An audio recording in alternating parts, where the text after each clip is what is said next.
સંતનો સત્સંગ મનુષ્યને મનને સુધારે છે। જુઓ, એક ચોર મહાન સંત પાસે આવ્યો। તે ચોરે ગુરુદેવને કહ્યું, મને સુધરવું છે। તો તે સંતે કહ્યું, તારે ચોરી, હિંસા, કામ, ક્રોધ, જુગાર, દારૂ, તમાકુ, ચા, કોફી વગેરે તમોગુણી ખાવું વગેરે છોડી દે। તે ચોર કહે, તે તો બધું જ મારાથી નહીં થાય।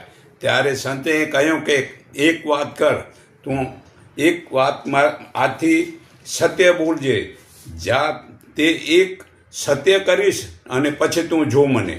તે ચોરે વિચાર કર્યો કે મારે હવે આજથી જૂઠું બોલવું નથી। તે સંતની એક વાત મારે નક્કી કરવી છે, પણ આજે સવારે ઉઠીને વિચારું કે હું રાજાના મહેલમાં ચોરી કરી લાવું ને પછી મારે ક્યારેય ચોરી કરવી નથી।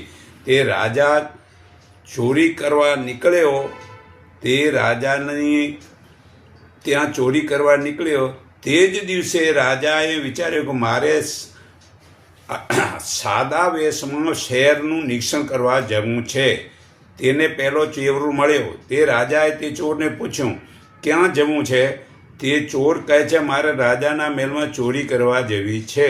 તે રાજા કહે, ચાલ, હું પણ ચોર છું, તારી સાથે આવું છું, અને સાથે આ એક ચોકીદાર છે, તેને સાથે રાખીએ આપણે। તે આ બે જણાને એ એકલો નહીં પહોંચી શકે ને આપણે કહેશું એ માનશે।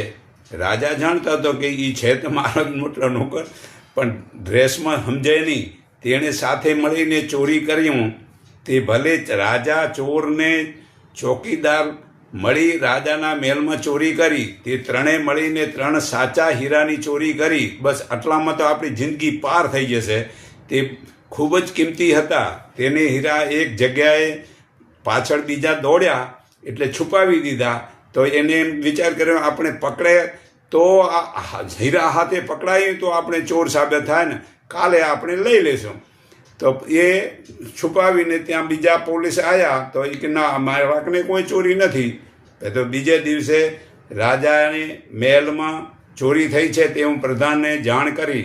તેઓ પ્રધાને તપાસ કરી, જાણ્યો કે શહેરમાં એક ચોર છે। તો તે પહેલો ચોરને તપાસ માટે સાથે ચોકીદારને લઈને ગયો। તે ચોરે તે 3 હીરા દાટેલા પ્રધાનને આપી દીધા। તે પ્રધાને એક હીરો પોતાને ઘેર રાખીને બીજે દિવસે તે રાજાએ તે પ્રધાનને કહ્યું, ચોરી મળી? તો હા રાજા, હું ચોર લાવ્યો છું અને તે